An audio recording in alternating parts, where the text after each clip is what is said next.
Welcome, everyone, to Game Master Monday Live. I am your titular, amazing, astounding adjectives Game Master Grant, and I'm joined by the full cast of the Golden Galaxy race. Hello. Everyone go nuts. Oh man, Go too late for nuts. that, Grant. No one told me about going nuts. That was not part of That my wasn't a contract. prerequisite. It's too late for um, nuts.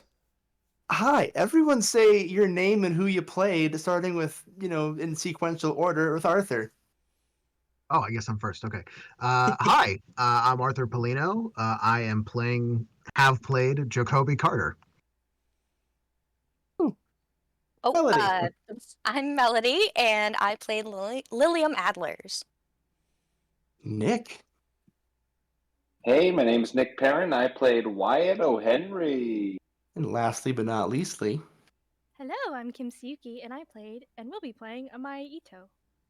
fantastic. And of course, our other kind of co-GM, not really GM, Jenny. Hi, I'm Jenny. I played pretty much everything that nobody else in this room played. It's a good way to put it.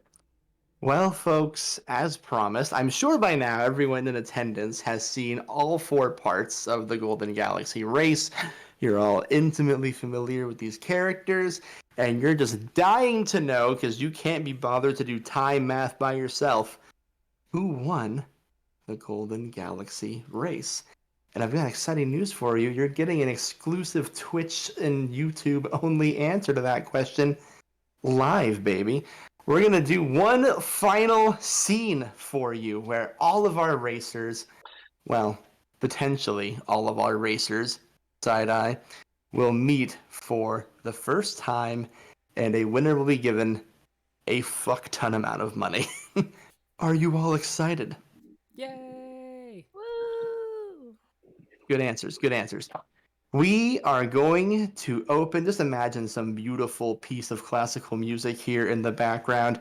I don't know, maybe it's by Gustav Holst. We've been kind of flirting with him the whole series. And it's opening up a lavish office.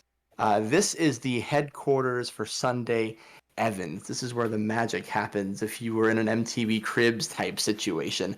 This is where he runs all of his business, cuts all of his checks, makes all of his phone calls, and he has personally invited Lilium, Wyatt, and Amaya to his office. In his office, you are seeing beautiful curtains, a desk made from probably a tree that's illegal to cut down, but he's filthy fucking rich. Some of the nicest chairs any of you have sat on, and the three of you are all just kind of in this room together, aware of each other's existences, but having never met. So I want to open the floor to all three of you. You're already here. What are you doing in this moment? Did you bring anybody special to you with you? And we're going to start with you, Melody, because it's the order of things. I did not bring anyone with me. And I am just kind of looking at the trinkets that are, I'm sure, around the office. There are some really exquisitely expensive trinkets. There seems to be like paperweights of animals that you can't be sure actually exist, but maybe he's seen them somewhere before. Wyatt, what are you doing in this room? Did you bring anyone special with you? I brought my dog, Gonzo, because my sister is getting set up for this epic kind of road trip, spaceship road trip, where I promised that I would take her on now that I have maybe not a fuck ton of money, but a shit ton of money that I conned Sunday out of. So she's getting the rocket ready, and so I used my +1 on Gonzo. He is in a full dog tuxedo with a little strip on his nose, so that he doesn't make any sounds at inconvenient times. And I'm kind of holding him under my right arm. I'm so glad we get a conclusion for Gonzo. And him, same question. Amaya, what is she doing? Did she bring anyone special with her? Yeah, she did. She brought her aunt with her, and I think she's currently like holding her hand super tight, the way it almost looks like her hand might explode. And she's kind of just keeping to herself right now, kind of watching and surveying the room very nervously. Well, Auntie, I will give you the floor. You definitely feel that. Well, Aunt Hina would just, of course, be here and supportive of Amaya. She would definitely like to have her be in charge of the situation because really she's just here for moral support and maybe a cheap glass of champagne. Are the three of you saying anything to each other in this moment? I think not. Wyatt. That's a no for Lillian, but Wyatt? I think Wyatt reaches to the center of the table and takes a pitcher of this clear liquid, pours himself a glass and tastes it and kind of like sputters it for a second and goes, "Have any of you tasted this drink? It's almost flavorless. What is this?" It's water. I like water. What? What is that? Is It's that what you some just sort of... drank. How much caffeine am I imbibing? I have a so ship to be on later on. None. None? You What should be is this? fine. Is this some sort of prank show? Is this where I am? A prank? As you debate whether you're being pranked or not, the door opens richly, dramatically, There's in sparkles. the way that only a man can open a door if he knows the door is replaceable. And in walks Sunday Evans, a second person, a larger person, in a suit wearing two brass knuckles, and a man in a trench coat who appears to already be smoking. And these three walk into the office, and Sunday is holding a big fucking check, big novelty check, because even though our story takes place far in the future, Sunday Evans is a showman, baby. And he takes a lavish seat at his lavish chair, again, in only the way a man can sit down if he knows that everything he touches can be placed and maybe even improved upon. And he goes, "Welcome, my brave inaugural explorers. Happy to see all of you here. Miss Hina, thank you for joining us. And Sir Gonzo, a pleasure. I'm so glad you got the invitation." Jenny, do you want to tell us how Gonzo reacts to Yeah, you that? barked, so it's your job now, Chief. Well, Gonzo would just give a little as a reply. I gotta tell you, I love that dog. I don't love many things. I would die for this dog. But I will never die. I am here to announce with you all privately first, before we take you to the papers, the winner of the two competitions within the Golden Galaxy race. As you all know, the person to arrive first from the race was going to be given the chance to name the galaxy, kind of be a spokesperson for the competition, more of a bragging right sort of thing. Of course, Miss Ito was automatically disqualified from this because Miss Adler's arrived before Miss Ito even left. So I don't have to waste any time telling you all that the obvious winner of the first to arrive is Miss Lilium Adlers. Thank you. No, Well thank done. you. Well done. Now, the Good all timing. important question, of course, is the one of who got back to Earth in the shortest amount of time. Even though all of you left at very staggered moments throughout the year, this particular achievement was always up for grabs. Now, it's still unclear what happened to Mr. Carter, but I can say that even if he had made it back, he would not have been the fastest. Mr. O'Henry, close, very close, very close, but not quite. Mr. O'Henry took a last-minute detour towards the end of his race for personal growth or some shit. I discovered morality. Pity. And speaking of pities, Miss Ito taking a full calendar year to navigate the galaxy. Which means, not only is Miss Lilium Adlers the winner of First to Arrive, with a stunning 5-month travel time, Miss Lilium Adlers, I am pleased to award you with more money than you can ever count. Congratulations! No, you're kidding. I never, ever kid. Oh wow. Don't just stand there agape. Come up here. Yeah. Thank you. I guess pictures are in order. Of course, this large man with the brass knuckles will handle it. Good sir, your camera, please. Yep. I just tell you all, this guy scares the shit out of me. He only ever I'm speaks a in little one intimidated. syllable words. Just a frightening man.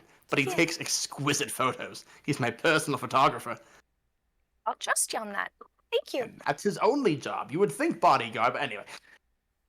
Miss Adlers, I want to give you a moment because we are a newspaper company here after all. Is there anything you would like to say to all the little boys, girls, and other people out there who may one day look up to Lilium Adlers as the winner of the Golden Galaxy race? Speech, speech, speech, speech, Speech, speech, speech, speech! I guess have confidence in yourself. I didn't think I could do it, but I guess since Jonathan broke his leg, I was second best, so I just went on up and just believe in yourself. Well put.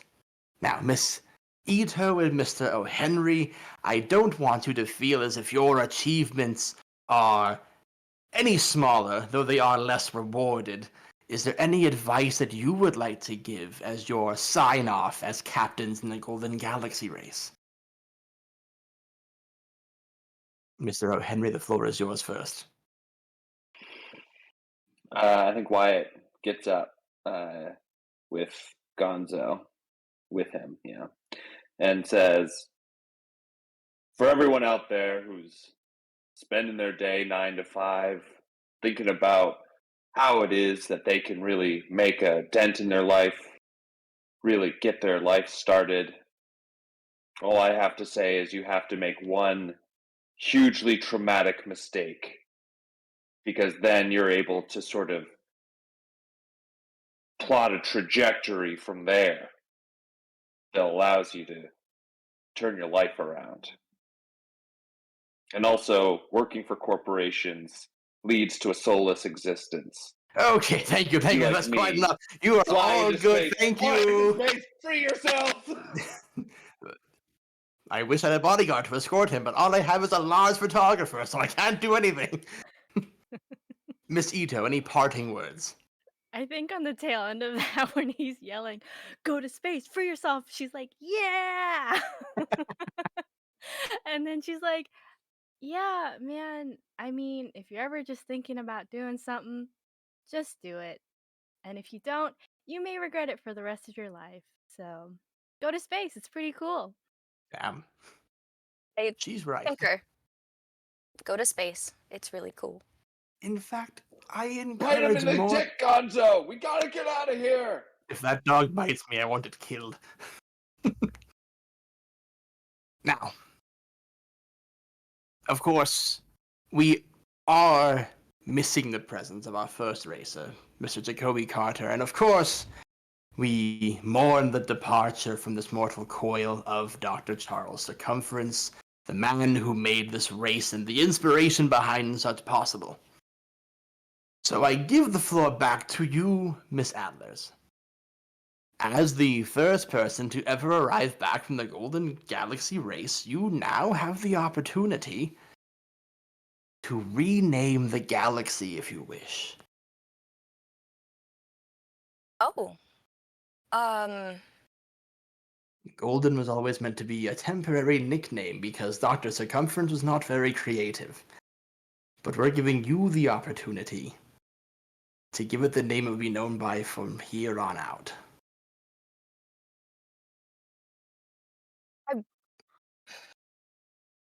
I've struggled with this because I kind of thought this would be a possibility. And I truly think I'm going to stick with Golden Galaxy because I had a good experience up there for the most part.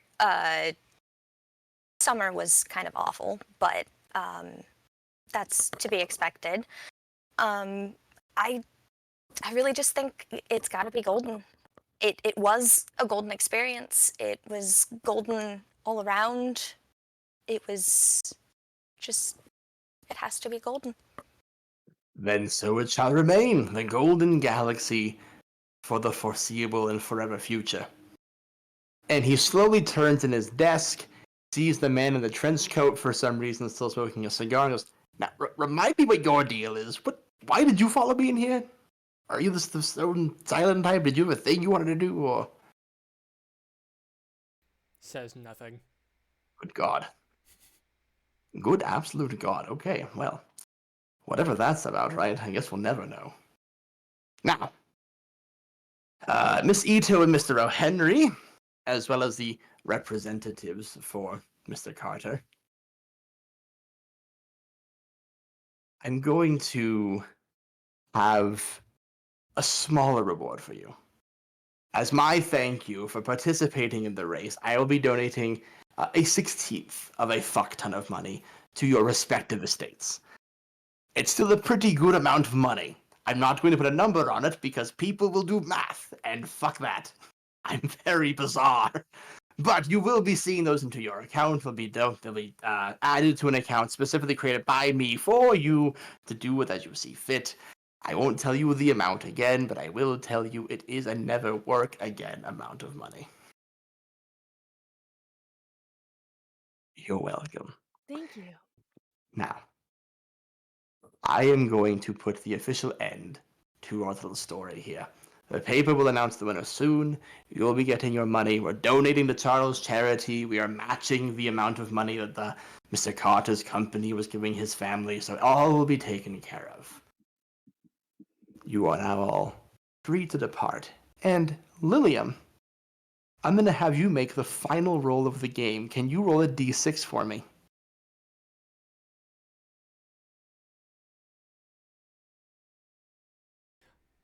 We just got Lilium's power has gone out, No. so she's just kind of in that frozen position for a minute here. Oh dear. And all once good. Discord gets its shit together, it'll probably kick her out. No, yeah, of course. So here's what we're going to do instead. As the three of you exit. Oh, wait, are we getting her back? Is she spinning? Wait. Oh. You gotta love live TV, folks. The suspense. Anything drama. can happen in a live stream. Well, we'll let her get her shit together.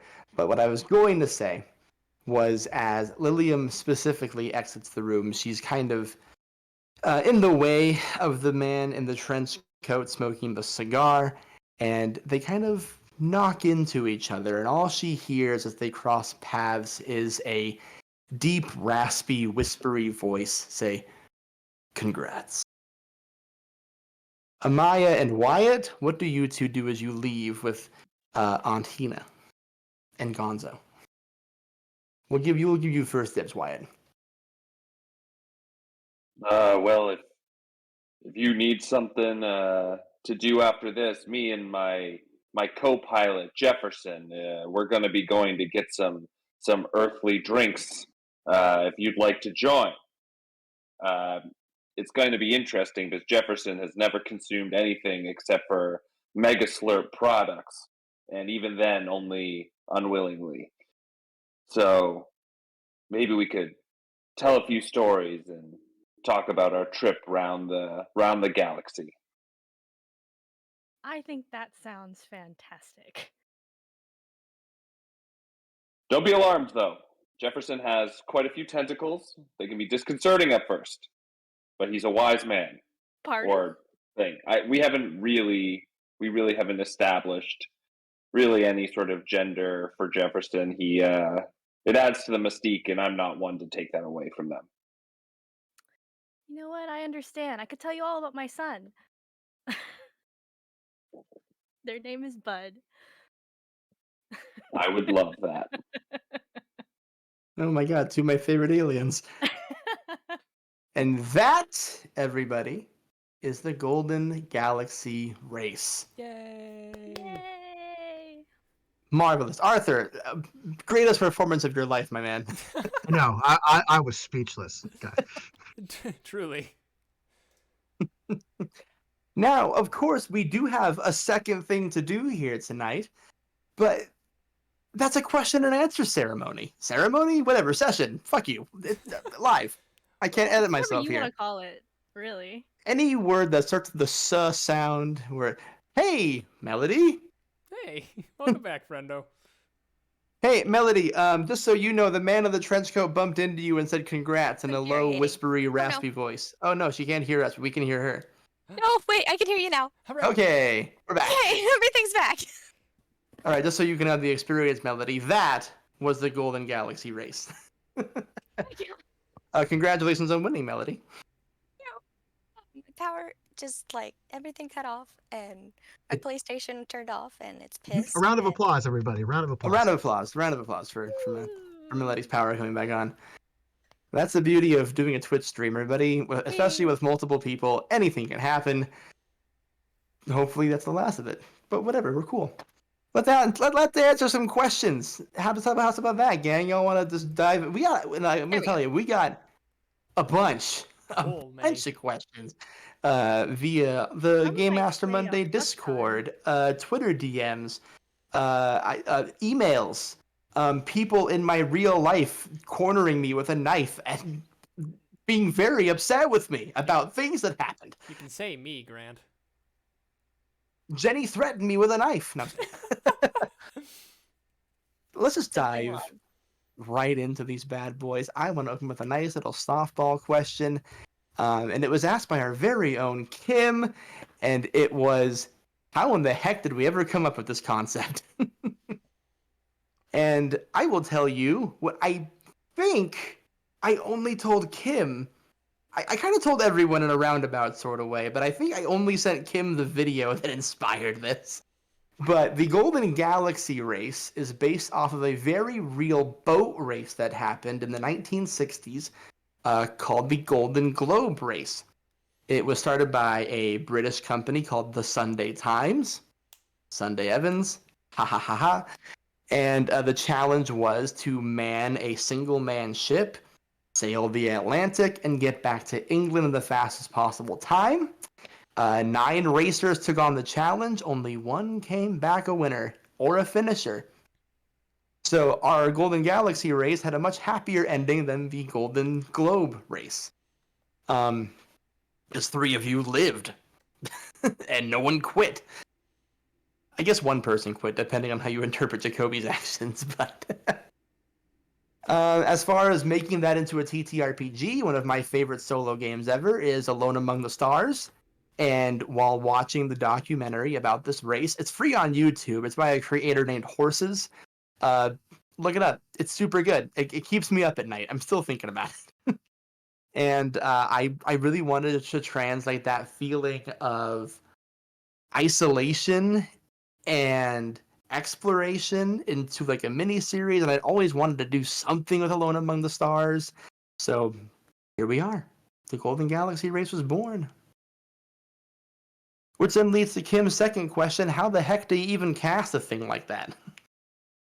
And I'll kind of pull the curtain back here. I knew from the get-go I wanted performers. Because Alone Among the Stars isn't a game in the traditional sense. It's more of a series of like prompts. It's a journaling game, basically, where you write down things about galaxies. It can be used to help come up with like concepts for maybe your sci-fi game, or just something if you want to practice writing and getting good at it. But I wanted to tell a story in it, damn it. And I wanted them to be people who I knew would need to carry an episode by themselves. So I reached out to people that I knew were had a performance background or were currently performing in some capacity, So Arthur, very talented performer and voice actor, and also like, listen, Slay the Stars is without like hyperbole my second favorite podcast of all time, and Arthur's a big reason why. So when I came up with this, I was like, I gotta get Arthur. Like, one of the first people I asked was Arthur. Same for Melody.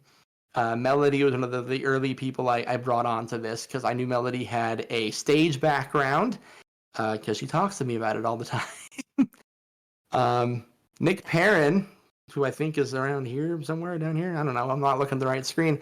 Nick's fucking just is paid to do this shit. He's doing improv comedy. He's like writing shit. He runs his own podcast. Dude's a phenom.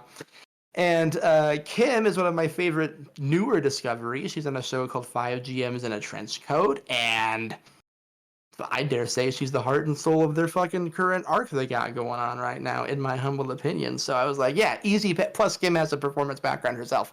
So they were my first 4 picks. Easy. I had backup plans in my head if any of them said no. Luckily, none of them did by some miracle. After much begging and me pumping them up to tell them how cool they are, they all said yes. And there you go. That's the creation of the show. How did you guys? I've always wondered this when I crash into someone's DMs with like an insane pitch. How did you all feel when I came to your DMs being like, "Hey, weird pitch, but..." I don't often get a lot of like pitches in my DMs, which is a shame because I tend to go for the things that I think are cool. But yeah, it just came in. I was like, yeah, I would love to. It was also a little nerve-wracking because the pitch was essentially, hey, you want to do like an actual play miniseries? Oh, by the way, it's just going to be you for like 2 hours. And I was like, oh, okay. But I think that it was a lot less scary than I originally thought it was. I literally at first was like, it's just going to be me and like Grant and Jenny looking at me just talking for 2 hours. And I was like, that sounds really hard and scary. But it turned out way better than that. So yeah, that's how I came into it. Yeah, I mean, yeah. I'm glad I was in that. Like, as I was pitching it to you guys, the concept was still cooking in my brain a little bit, so I didn't know what it would look like in the end. I think up until the minute we recorded the first episode, I was still like, I don't know how this is gonna fucking work. We're just gonna kind of go with the flow and see what happens. So the idea of Jenny playing some of the NPCs or things you could interact with was kind of a half-baked thing until the night before. I'm not gonna lie to you. Now, Melody. Thank God you guys chose to do that. Yeah, was right? a huge part of what made it so good. Melody, I know when I pitched this to you, you were kind of surprised. Yeah. But I'm always down to play new games. So, Melody I'm was always along for the ride. insanely down. I barely had to twist Melody's arm, but she was like, why of all the people? And I was like, because you're cool, fuck you. I think I begged Arthur the hardest. I'm nothing against the other 3 of you, but I knew Arthur had a tighter schedule, so I was like, please. Yeah, I think when you asked me first time, it was just a general like, hey, what are you doing? I'm like, I don't have a lot of spoons left. Just like, wait, let me pitch this to you. Just let me talk. I got Before this. you wash those spoons. Yeah, I'm glad we got Arthur on board. Arthur took it upon himself to be the first racer to go, so his story kind of sets the tone, if you will. And oh boy, hell of a tone to set. Look at this fucking guy.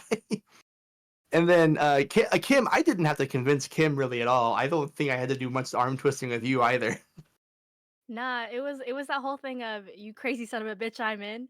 I saw your pitch and I was like, this is right up my alley. I like this. It sounds terrifying. I want to do it. That was the common consensus with everyone. Like, this sounds like it's going to be hard and scary. I'll do it. And I could not be happier or prouder with the team we put together, the story that got told. Man, I'm still getting messages about some of the emotional impact that a lot of your characters had. Yes, even Wyatt. So, like, Yeah, I mean, give yourselves all a round of applause. It's insanely well done, gang. Oh, Jenny, I didn't ask you because okay, so Jenny's the first person I tell anybody about anything, and she didn't shoot this project down. So, what were your thoughts when I pitched it to you as what we're doing? I suppose the same way that any of your miniseries ideas come into my DMs. Like this is kind of the same way I reacted to Defeating the Dungeon, a couple other pitches that we didn't really go into. My first thought Mhm. was like, this is stupid. When can we start? Yeah, yeah, yeah. Because that's That just kind of how Game Master Monday goes in general for Grant and I. Is like, this sounds amazingly dumb. So this could either be really bad or really amazing. When can I start? yeah. I don't come from a role-playing game background, so I kind of approach these things differently than a lot of other DMs do. So I'm always thinking about like, here's the story I want to tell. What system works for that? And for this, it was Lone Among the Stars, and then the easy part was getting 4 of the coolest fuckers I know to get down on the project. So I'm really happy with it. I really love our story here. A little bit more behind the scenes stuff. So we put you all in a group chat together, knowing that you would never interact as characters. Someone wanted to know, how did you come up with these characters? And I will just kind of go in order of episode. Arthur, you can tell us about Jacoby and what did it take to build him? Yeah, sure. So I don't know if any of you guys are Doctor Who fans. So there was an episode of the Peter Capaldi era. It was titled Heaven Sent or Hellbent. I can never remember which order. Jim's Um, losing it right now. It's Heaven Sent. Sorry, Capaldi's it's my Heaven favorite Sent. doctor. Same, he's mine. I love him with all of my heart and soul, and I think that is his best episode. Anyway, sorry, continue. Yeah, no, he's just masterful. So I'm just like, okay, how can I tell a story that is like that dramatic and it doesn't feel weighted down by the fact that there's only one performer? And so I just kind of built it around that. I'm like, okay, well, what would he have to have lost? Like he would have had to have lost his family. Like why would he have lost his family? I think I sent you 2 full pages of like background history, like general names, ideas for names. Hold on, I might still have that Word doc. Yeah, like ages of people, what the ship meant. So YKS Insurance is just Sky backwards. So it was a dumb little thing that I'm just like, it needs to be named something. It's gonna be I Sky love Insurance. shit like that. But I'll be honest, I went into it knowing like, okay, there's one of my favorite tropes is like the hero or the villain that's redeemed but does not continue to go on. Like he ceases at redemption. So that was kind of what I'm just like, okay, he's going to be a drunk and he's not going to be a drunk by the end of it. That's it. So that was the original outline of Jacoby. I'll be honest, the rest of the ideas, I'm not really sure where they all came from, like in my head, like my brain matter. I don't know. But they just kind of played naturally. I loved improving throughout all the encounters. The castle night at the end was amazing for no reason. I loved I'm it. glad you think so. I fought tooth and nail to keep that scene in. Jenny messaged me and said, I want to cut this scene. I feel stupid. It's been so like cool and dramatic up until this moment. I'm like, if you cut the night, I'm cutting you. Like, do not. It's Here's the thing though, right? I have the I chat love it. logs. I love it, but I understand like if you're telling a very dramatic story and there's just this 20 minutes of like, what is he doing? I get it. I feel love like it. it's like, oh man, I understand the decision to cut it. I would not have been mad in the slightest. My thing was, I feel like we needed the levity, and there's like a cool moment in there, right? Like Jacoby is encountering something fucking bizarre with a person who's out of their depth and does not know how to do their job. And instead of being Jacoby, he extends kindness to that person right at the end of the race. And I'm like, you keep that fucking scene in. But yeah, I enjoyed getting to play. Obviously, most of the time when I'm doing voiceover, I'm in the booth by myself, so it's not unfamiliar territory. But it is still a nice experience to have people to play off of instead of just like, all right, here's your lines. Cool. That sounded wrong. Try it again. I fully agree and fully get it. Melody, where did Lilium come from? I just kind of thought, what would I do if I went to space? And I'd probably be a researcher. So she became a scientist / researcher. A lot of yourself in that character, right? Yeah, probably. See, I think that's fun to inject that kind of thing into. I feel like there's like pieces of all of you in these characters. Lilium especially. She may have been too close to me anyway, but Part of the fun. Part of the fun, I think. yeah. Nick sent me the most insane document for Wyatt I think I've ever had for any character on the show. So please tell Yeah. me how you birthed this man. Okay. So Wyatt is sort of me coming back from or going back to my roots when it comes to TTRPG characters, in that I just like picked something that kind of made me laugh and didn't have like a whole lot of stuff attached to it, and I was like, I'm in like there were recently like layoffs and stuff in the company I worked at, and I was in that space of like, man, corporate drudgery is just awful. And so I was just like, what is like the kind of like full extent of that? And it was the Megaslurp Corporation. And so I just sort of spent 30 minutes writing a quick one pager that made me laugh, and kept just kind of editing it to make me laugh more, like that he was indoctrinated to crave team collaboration. That just made me laugh, so I put it in. Every um, like new line in your doc to me was like more insane than the like Jenny and I read it together the day we recorded with you, and we're like, Nick might be an actual insane person. This is brilliant. yeah, that's definitely true. And then when it actually came, because I had no plans for, because I'm not very familiar with the system, and I wasn't very familiar with like a solo TTRPG experience, and so I came in being like, I have no fucking idea what I'm going to be doing. So in the end, what I chose to do is just to steal a kind of a classic technique from the director Kurosawa, who did like Samurai and stuff. Yeah, yeah. And one thing that he does in all of his movies, he takes one feature or movement or gesture and just repeats it throughout the entirety of the movie, so that the Mhm. audience can immediately identify a character. And so that was the stupid voice, and him constantly talking to the computer was like his thing. And so him having no self confidence to make those decisions, and then that ended up being the arc of the story of like, oh, I'm a complete person without all of this other stuff that I keep trying to live up to. I can just be this normal person. And there's Gnosis Fix, and I was like, great, that's how I externalize this metaphor. If you would have told me before we started this stream that Nick was going to wax poetic about Kurosawa, I If would anyone not wants to seem super smart about character and storytelling, you should just just all bring go up Kurosawa. watch every frame of painting. It's like the best YouTube video essay series out there, and I just basically hacked most of their series by my comments there. So So funny, so funny. Kim, tell me about Amaya. What was I like building her? I love my emotional little characters. That's how I'll start off. I like little um, characters with big feelings.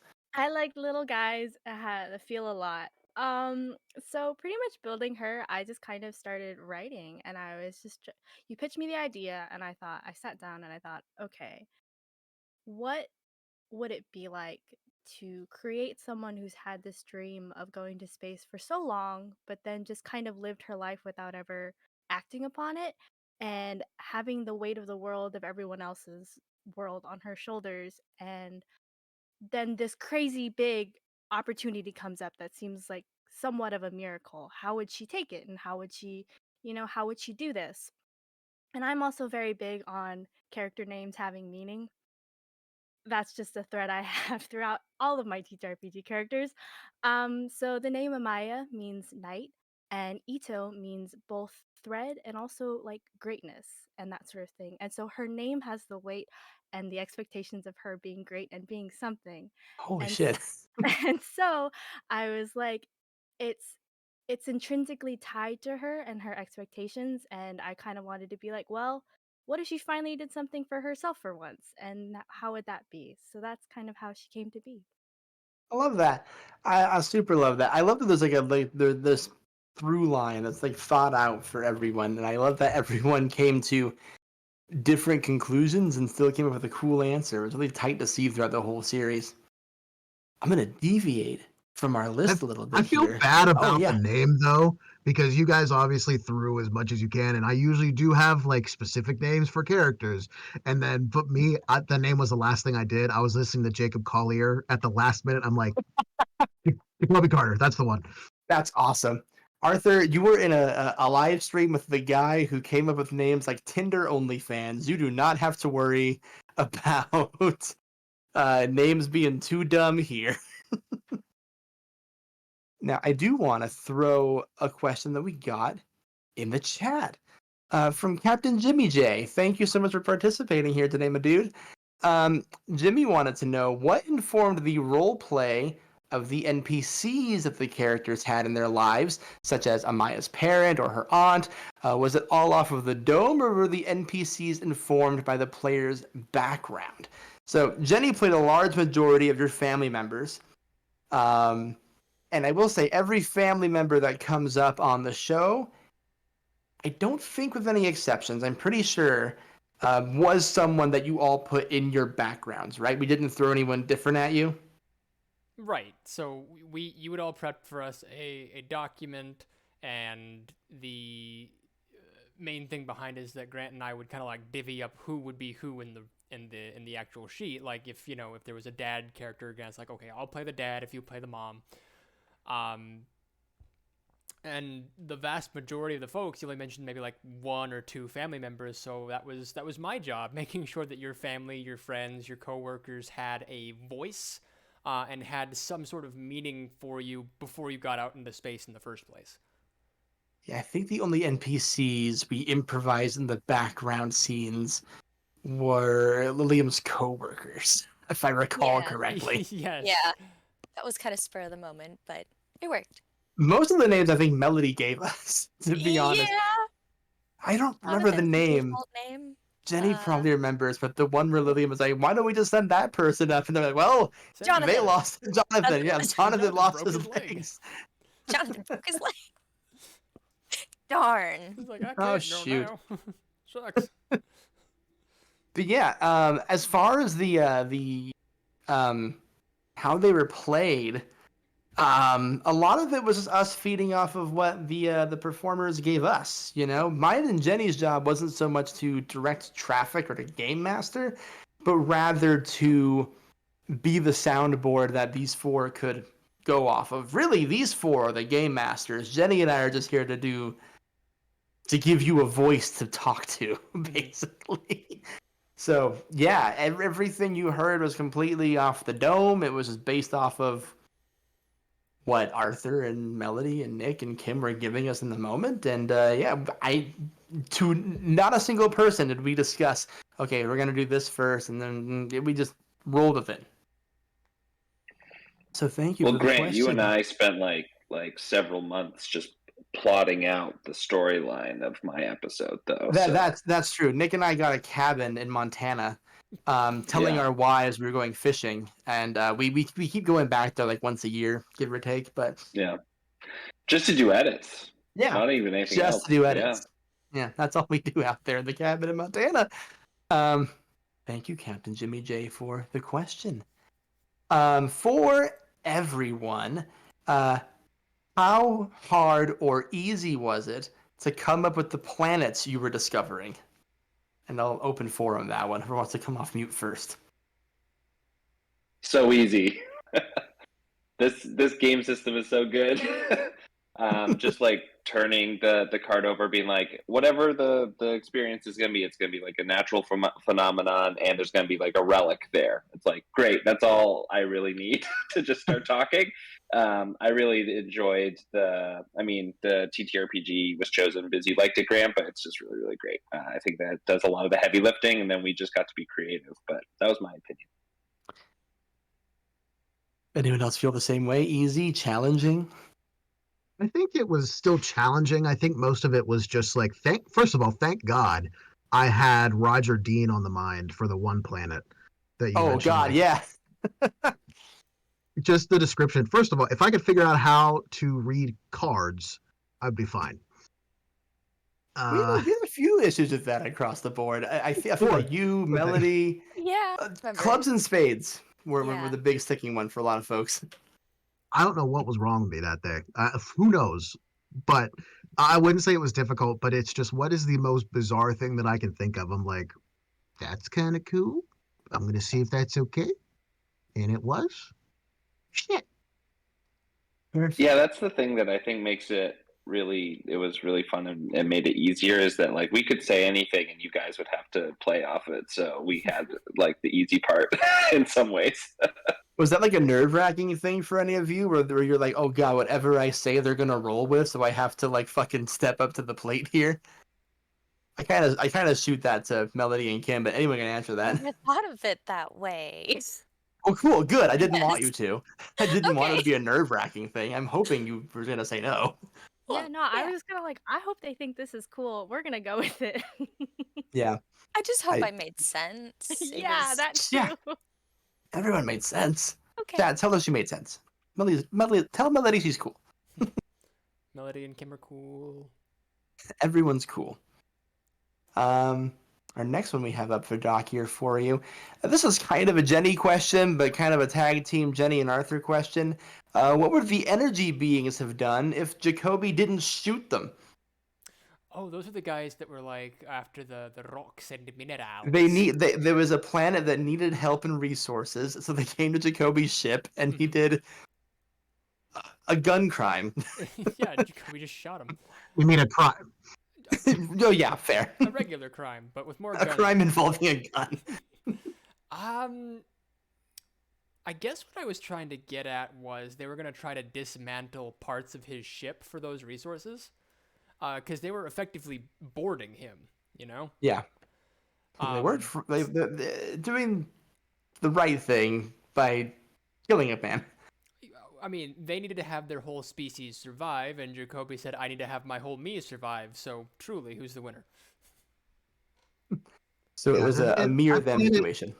Yeah, I played it like that was an invasion at that point, because that's what I felt was the vibe of that situation. It was not just like it was in for a penny, in for a pound at that point. So there you go. Jacoby would have got instead. Essentially. Would have cut his race very short.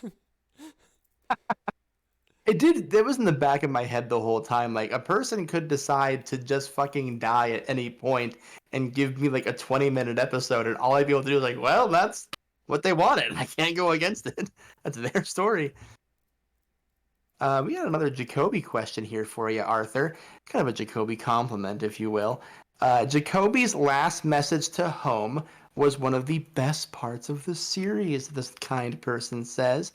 Was that something you had pre-planned, or did you improv it? So everything I said was improv. I did not pre-plan any lines, anything. Although the problem is that felt very familiar somehow. And there's gonna be like 2 years down the line, I'm like, that's what it was from. Mother of God. No, it was his deep dark place. That is one of the things that you get better at with the more you do. Like we do Walla sessions, like you have to be all the characters in the background. You get used to being multiple people and how they're feeling very, very quickly. So no, I did not have anything planned. So final Arthur answer. fucking Polina, everybody. Look at this guy. I just off the dome did, he said. Wow, I haven't done a Walla session in what feels like forever. That just, wow, the Vietnam memories over here, hearing that phrase. God. But yeah, I just in general, for those who ever wonder, like, wow, that scene was really cool. Did they plan that? I'm just gonna just cover our bases here. None of these fuckers planned a damn thing. I barely gave them something to prep for. I intentionally kept my friends in the dark. I didn't even tell them what was going on with other people's races. So they just came in and reacted organically. Because they're what? Amazing. For Arthur and Melody. Why did your characters choose not to go find Charles when you learned his ship was missing? never had the opportunity, I guess. It just it didn't occur to me that I should, It's fair. because I'm terrible. So Jacoby's natural instinct was very pessimistic about it, which is, first of all, how dare he enter the race again? Second of all, and I even asked him, like, how close is he? Because Jacoby was ready to go take over his ship to stop that from happening. So you want to swip like the other side of that barometer? Yeah, he was going to murder him. It wasn't going to be let's go rescue him. This is going to be the greatest adventure of all. Let's go, kids. Damn. Should have done that. You asked me that question, and I had to make a very in-the-moment decision, and the only honest answer I could give was like, it's a shifting galaxy, man. It could be anywhere. I kind of wanted it to be like up to you guys. Like if I pull a card and I describe a thing, maybe it was kind of like me putting like, I don't know. It was Chekhov's NPC sitting on the table for you. Whether you choose to pick it up and use it was up to you. Like maybe you pull a card and that sounds like a place where a renowned scientist could have his shit be fucked. So, and no one took the bait until Kim. Kim Hey, was man, that just kind of happened. I was like, whoa, all right. Kim gave us this is a question that kind of got asked that I'll just like knock out of the park here now. But Kim gave us an obelisk on a planet, and I think all three of us looked at each other knowing what we knew, and all of us were like sharing the brain cell for like a full 20 minutes. We're like, that's the guy. Then he died, so that was super fun. That was super great for her.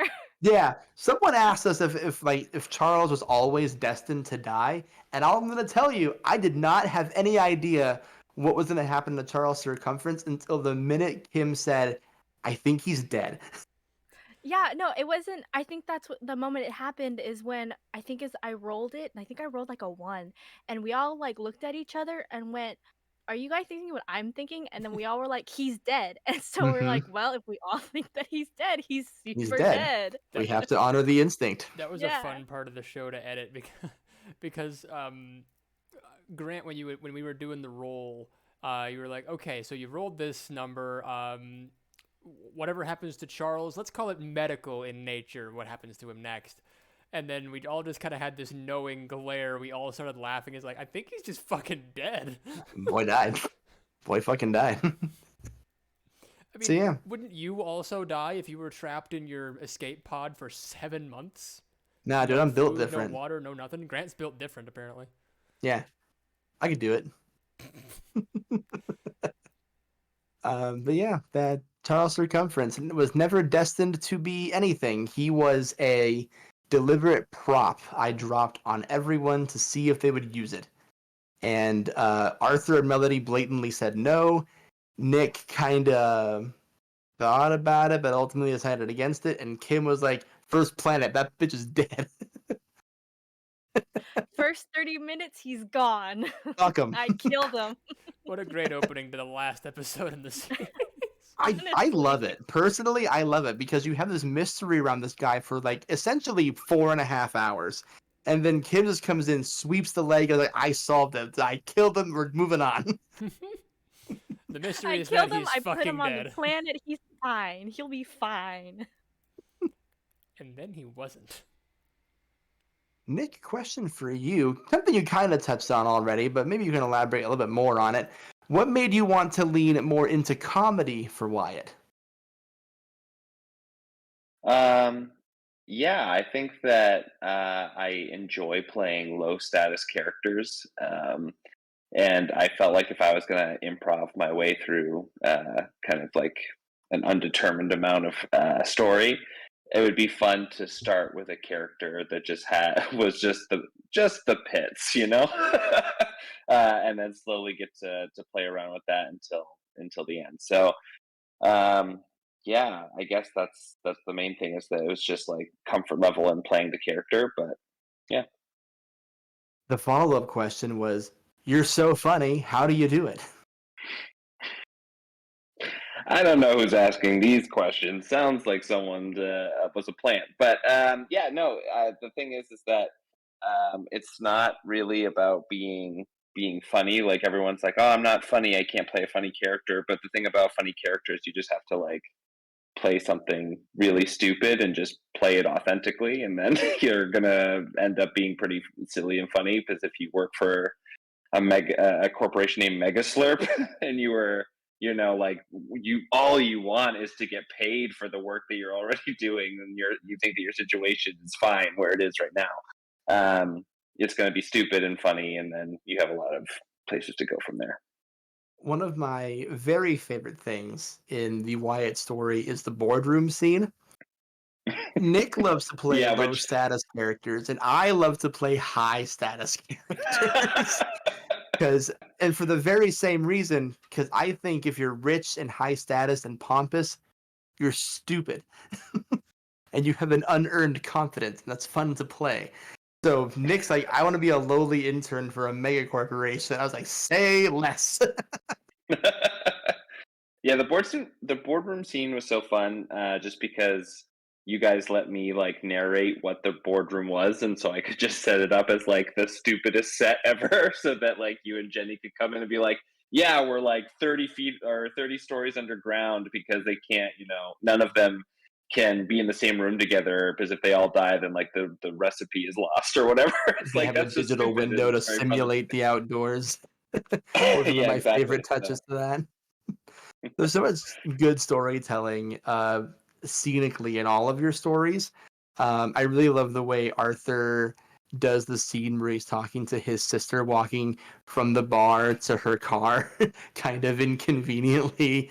I'm a really big fan of Lilium's brother and sister-in-law scene, which is a scene that I keep coming back to and re-listening to because I just love the flow and how organic that whole scene feels.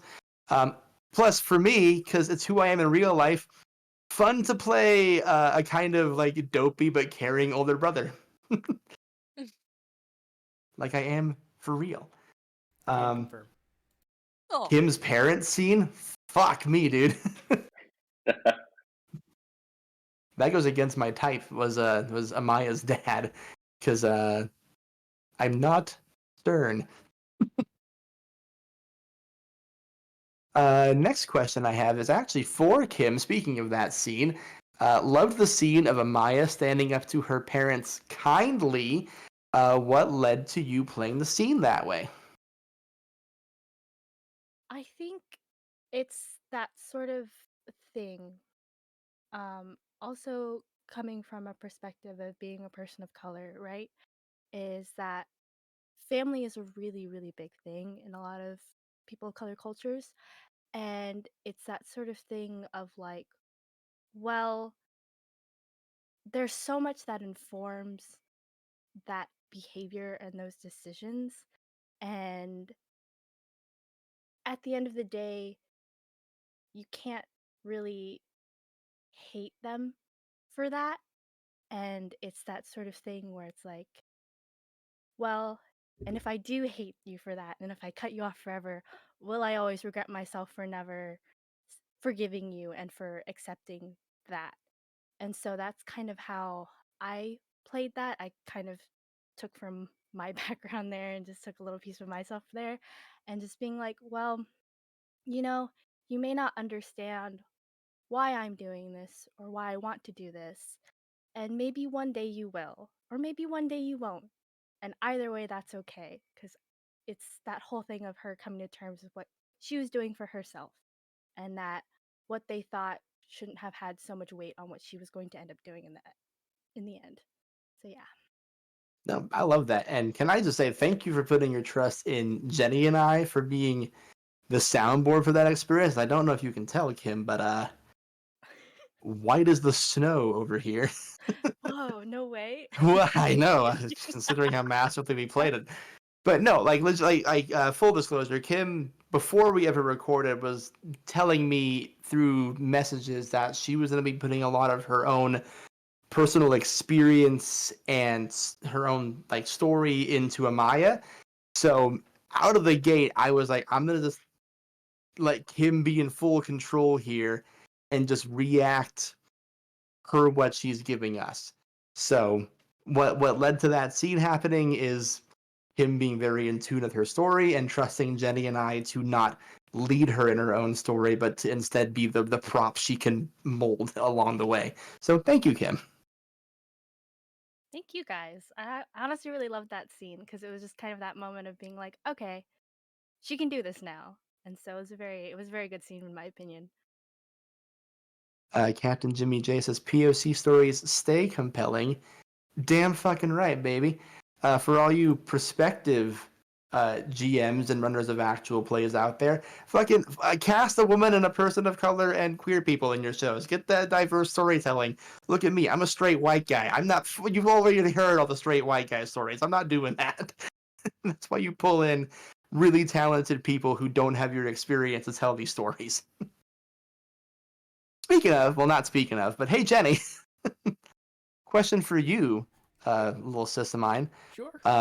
Since Jenny currently holds the Golden Galaxy race record for most fucking characters played, not a single one planned for, except for the ones the guests gave us. Let's talk about your aliens, shall we? Who were some of your favorite characters to play, background or race-wise? I think I have a favorite for each person. For Share. Arthur's campaign, it is definitely the knight. Good. Retrospectively, I was listening to it and I'm like, this is just a fun character. This is just a fun little guy who, like, day 2 of his job is confronted with the thing he has to do. No training, no nothing, and has to, like, come up with shit on the fly. And I'm like, oh shit, I've been there. We've all been there. I'm currently there. I'm currently there is right. Okay, curtain back. We recorded these out of order. So you heard Arthur, Melody, Nick, Kim, but we recorded it Melody, Arthur, Kim, Nick. So no rhyme or reason. We didn't know what was going on. We're recording episode 2 before episode 1. So we're getting Arthur in the booth. It's literally day 2 on the job. We just kind of figured out what we were doing halfway through Melody's episode. So my brain space for that character was very much just, oh shit, this is just me right now. Yeah. Arthur, for you guys, is the tone setter, but for me and Jenny, it was Melody. So we're like, we can only work with the information Melody gave us, which didn't really play a role in Arthur's story. Not that we could let it do that, because it's not going to happen yet. So we're just like, Speaking of Melody's little campaign,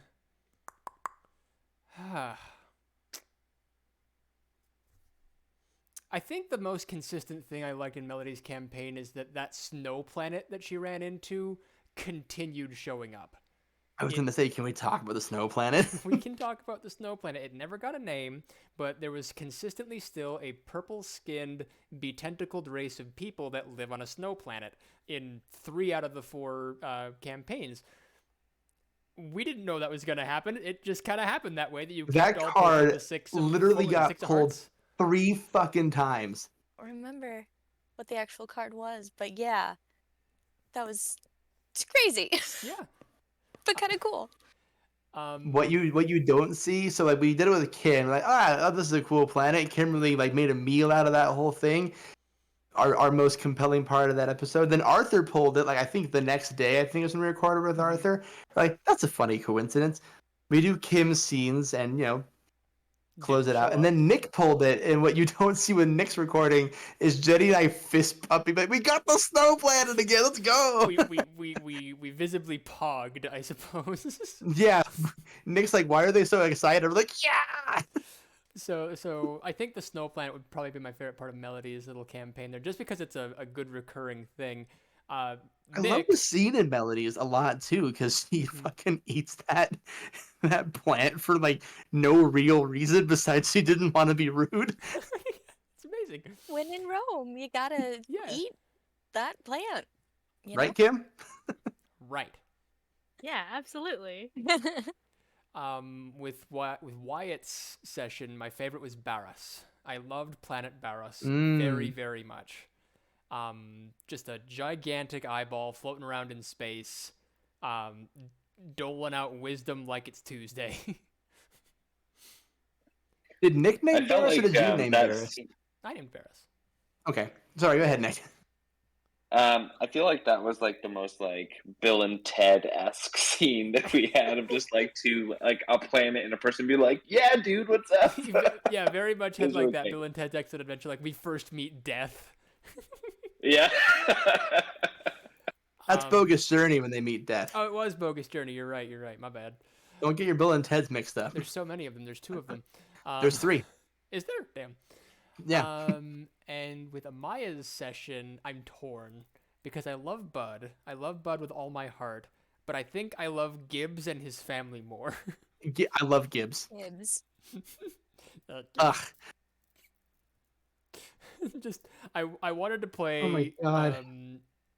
a very small creature is what I wanted to do for one of the people in the campaign at some point. And I'm like, you know what? We'll make a little fish person. We'll have no brain cells, and there's Gibbs. I loved it because it was Gibbs, and then Gibbs all of a sudden brought me to his family, and I was like, Gibbs has a family? The last thing you expected Gibbs to have was a family. Yeah, I was not ready for it, but I was like, you know what? Yeah, go Gibbs. Get it, Gibbs. Our last 3 questions of the night are questions for all of you guys. So we're gonna go down the line here. Same thing, we do it in release order. So starting with Arthur, what was your favorite part of your episode? Ooh. I Really, think Dexter it was 9. yeah, I think it was the ambiguous ending. I think that having that component, especially with genuinely not knowing where the ending was going to go for the other 3, was probably my favorite bit, and it continues to be my favorite bit, considering that Jacoby was at the the ceremony. We did So it. yeah, The big reveal. yeah, because Jacoby was alive, and that was we had a was it Discord later? We talked about it. We're like, hey, he had that like escape ship. He was ready to go. Yeah, so Like he's had that since episode 1 on accident. I will tell you. So I messaged Arthur on Discord being like, you need to tell me what happened to Jacoby right now. And the reason I did that was because we were recording with Kim and she found a fucking body-shaped coffin thing in space, and my brain is flickering back and forth like, is it Jacoby? Is it Charles? Is it Jacoby? Is it Charles? Oh my god, fuck. Message Arthur. Frantically typed to Arthur, Arthur, did Jacoby live or die? Where is he? And Arthur finally told me the answer, and I was like, okay, it's Charles. She found Charles. I'm not gonna put Arthur's corpse on some random wheat planet. But no, I think Milliseconds. yeah. When I don't even remember the time because I was doing something else and I saw that I'm like, oh god, I flipped from my phone. I could not tell you how much time passed in between me messaging you and you replying. All I know is we got it. We got the right answer. Who doesn't love a wheat planet, though? You know, you could do worse for a burial than on a wheat planet. Can I just tell y'all, when she was describing that planet, all I could think of was Twister. I don't know why. All I could think of was the movie Twister. Just imagine like a farmhouse way off in the background that never got described, like fields of wheat. I was like, this is Twister. We're doing Twister. I went far darker. I went Children of the Corn with that. I'm like, I need to stop that. Oh yeah, immediately. yeah. One of my favorite movies. Melody, what's your favorite part of Lilium's story? Really, really loved the interactions with Phoebe and Jason. Actually, the siblings and the sister-in-law. It was nice because I'm an only child, and it was just fun to pretend to have siblings. Lilium, if I remember correctly, there was a through line through all of the names in your story, and it had to do with Saturn, right? Or did I dream that? They were moons. I think the Yeah. were moons. Yes, that's what it was. Yeah. We haven't gotten into the composition of the show a lot, but Jenny put a lot of time and energy into finding just the right classical piece for every moment. So, like, Oh, and you came up with the crew anagram, and I love that. That's right. I don't oh remember yeah, what it was. nor do I. Oh no. I'll have to go back and listen to it because that was Yeah. an off-the-cuff It's moment. in the also. episode for sure, but Yeah. I don't remember the anagram. I don't remember. I bring up the Saturn thing because Jenny gave everyone, with the exception of Amaya, everyone who had space experience, a different song from Hulse Planet Suite, and Lilium's was Saturn. Oh. I think Jacoby had Venus. Yep. And Nick was what was Wyatt? Mercury. Thank you. Wyatt was Mercury. Saturn's my favorite planet, so that's cool. It's a Me beautiful too. planet. Big Saturn guy. We went a little off the beaten path with Kim's because by the time we got to editing Kim's episode, we had run out of Planet Suite songs to use. Except So she got Jupiter, a but it different didn't whole fit. suite. Yeah. Can't give her the big triumph song in the beginning. Nick, what's your favorite part of Wyatt's story? I really love like comedies that are just based around like misunderstandings and bad communications. So I just really loved Jefferson at the end, where I could just be the misunderstanding that I wanted to see in the world. That was just fun.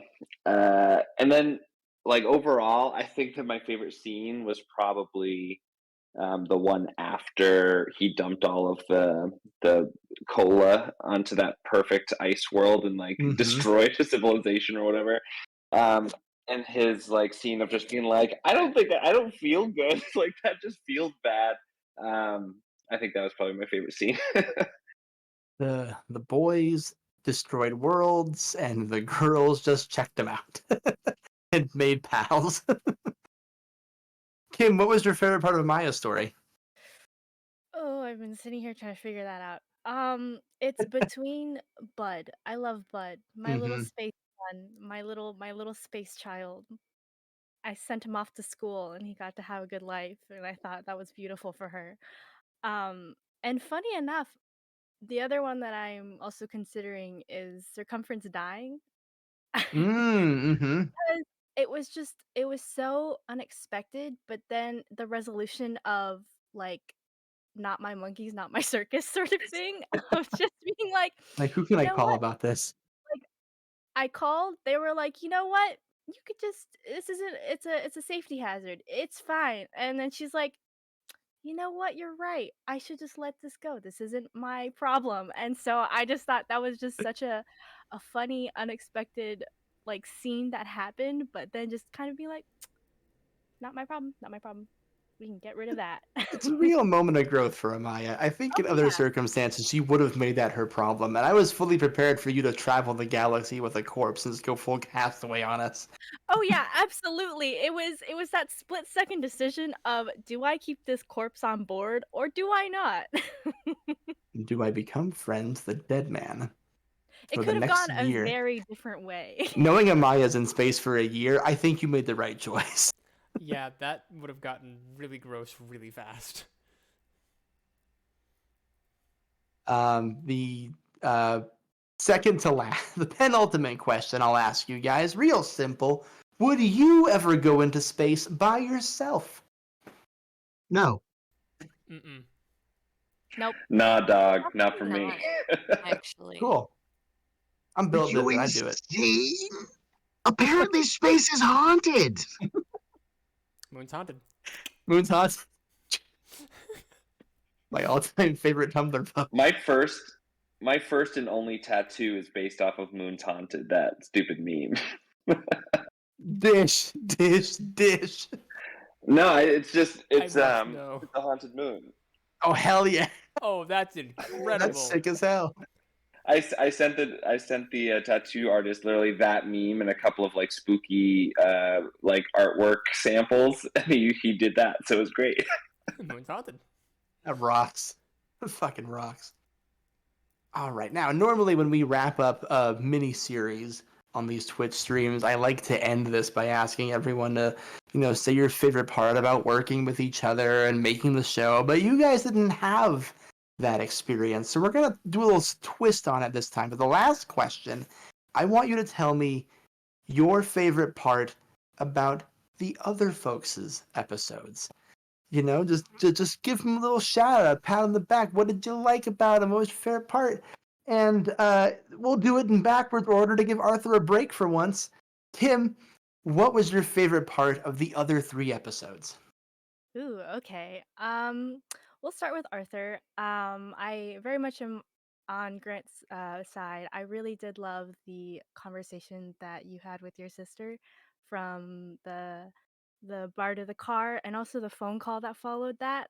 I don't know, I just thought that was just such a good scene before going up into space, and very much informed what happened. So I just thought that was a very good scene. Um, Melody, I loved your character interactions with the little aliens. It was funny because I thought that yours were very similar to mine when I was when I was listening to it, and knowing that we had no correspondence whatsoever, and we had no idea what we did, but I was just like listening to you do the the stupid seaweed thing made me giggle because I was like, that's me too. I also was like, "I can't be rude. They invited me into their home." And so I thought that was great, but I also did love, the kitchen scene with, your brother and sister-in-law and the stupid, "What tea? What? Any for cramps? Okay." I thought that was just very endearing. It was very funny. And then for, Wyatt's, the stupid nose strip scene with your sister had me dying. It was it was the voice, it was just everything about that scene was perfection. I was giggling. It was so good. So I enjoyed that a lot. But he kills me in that scene, especially. Absolutely. God damn. Nick, the other three, please. All right. I'll start with Kim. I really love the crystal field like blooming scene.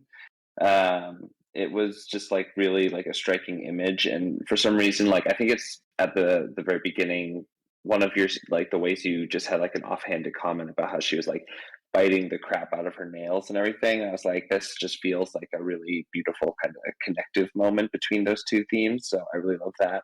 Um, Melody, I really loved you. There's a thing that I love to do in like improv scenes where you kind of like backs someone into a corner on their own like the logic that they've established in a scene. And in the first one, you were like, "Yeah, so yeah, I'm not the person who should go up," and you just like have like Grant and Jenny being like, oh, well, the other person's leg is broken," like just completely Made the wheels like turn for crushed us it. for sure. Yeah, I love making a GM panic, so that was really fun. And Thanks, then Melody. Arthur, I and then Arthur, I just think that I respect the hell out of having like such an intense character identity. Like I was so impressed about your way to like really like authentically carry that like really complex and interesting character. So like one moment doesn't come out, I just like remember being at the end being like, I can't believe that like my episode is going to be like paired with this episode. So yeah. We were so glad to have Wyatt in the story. Can I just say? Because I love that all four stories are so insanely different, and like Kim said, there are still those moments of connection and interconnectivity between all of them. And it's like, how the fuck did they do that? Melody, you're up. Um, well, I don't really have specific instances thought of for each episode. I just thought all three of you were like so much better than my episode. Ooh, everyone's I know, sexy I in know, the I know, I Waffle know. That's not House. what you want to. No, that's not what you want Chat, to Six hear. is cool. Boo. No, I was just like when I was listening, I was just like entranced in their story, and I guess listening to my own, I was just bored. But anyway, no, I love that you all thought to actually talk to your aliens. I just like mimed everything because I was like, this alien's not gonna understand me, and I just did not think that in the future there would be a way to actually talk to the aliens. But I love that you all like actually conversed with your aliens, and you brought To be one fair, there home, wasn't. huh? There wasn't a way. They just Well, figured it sort. out. Yeah, I just forced mine to play Connect 4 with me. which is brilliant. I think the miming is true to Lilium for sure, though. Can I just say? Because, like, I don't know. I talk There's with my hands. we didn't get to this particular question, but I'll bring it up. There was a person who reached out to us saying they really loved Lilium's story because her struggle is one of self-confidence, despite clearly being the most equipped person, and overcoming and ultimately winning that fight. So a person out there did see it and recognize it and congratulated you on it. Thank you. I appreciate that. Arthur? Yeah, so I had the unfortunate circumstance where I had to listen to all these while I was at work, so I had to pause a lot. However, one thing for Wyatt's moment was the stupid joke, which was that space was haunted. I First of all, I love Mystery Science Theater and I love like Yes. Spaceballs. So like they said, space is haunted. What do you mean space is haunted? Like that joke is perfect, and I kept coming back to him like, why do I find this funny right now? Dang it. So I kept going back. I But think space might be haunted. it's So just good. so dumb and I love it.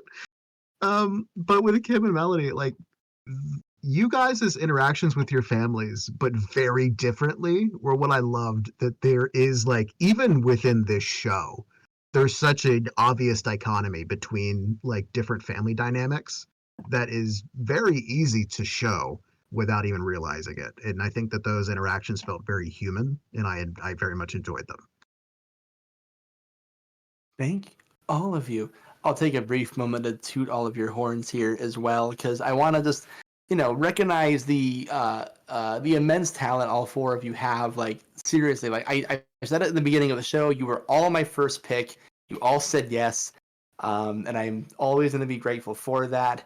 I love the way Arthur carries an episode, all the thinking he does for a character, how he's just so like effortlessly organic and reacts honestly to whatever's happening to him, whether it's complete exasperation with the absurdity of a situation or quick thinking on what his character's always been intending to do.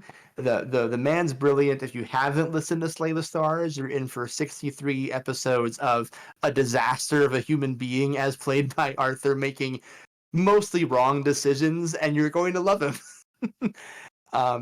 Melody, again, we plucked Melody off of the streets of Toronto. No, I was kidding. She was living in a What? box when I found her. No. No, Melody does not have a podcast, and you would never guess it. She is such an effortless performer. I know you're tough on yourself, girl, but you're so fucking good. We've had you on what, 3 things now? Come on. Yeah, I guess you keep asking me back. So You're getting close to Leah status on this show. We keep pulling her in for shit too.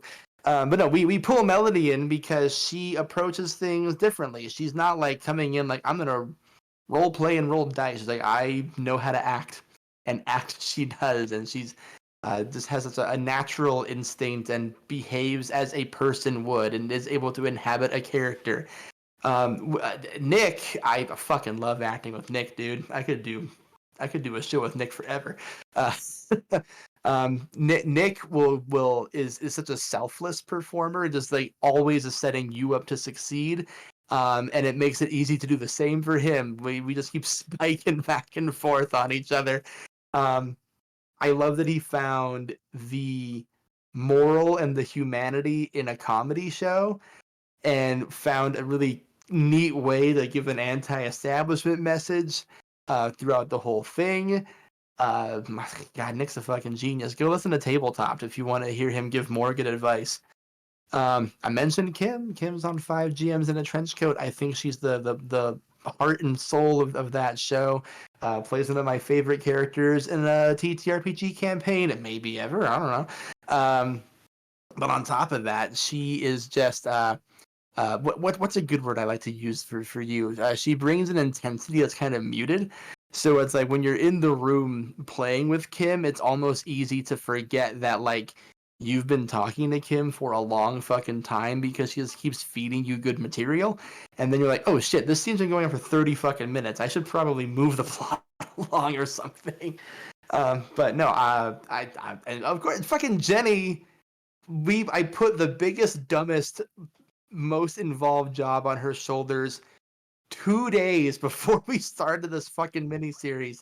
And she gave you Bud. She gave you Jefferson. She gave you the energy beings. She gave you a weird octopus man who's going to feed you seaweed from the sky, all off the top of her fucking noggin.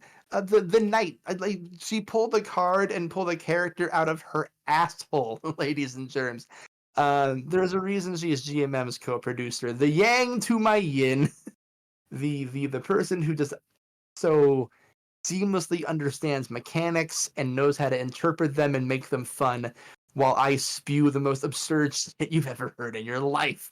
So, truly blessed to have this cast. Thank you to look, Critical Nerd 247 played with Melody in a different game. 1,000,000 out of 10 would play again. Look at that. See, Melody? We told you. Thanks. I'm really grateful. It's nuts that this is the closing chapter for Golden Galaxy. I feel like it's been such a prevalent part of our life for 3 months now, and now it's just over. So thank you all sincerely for doing this. My eternal gratitude for this, and a gift for not just me but anyone who hears this.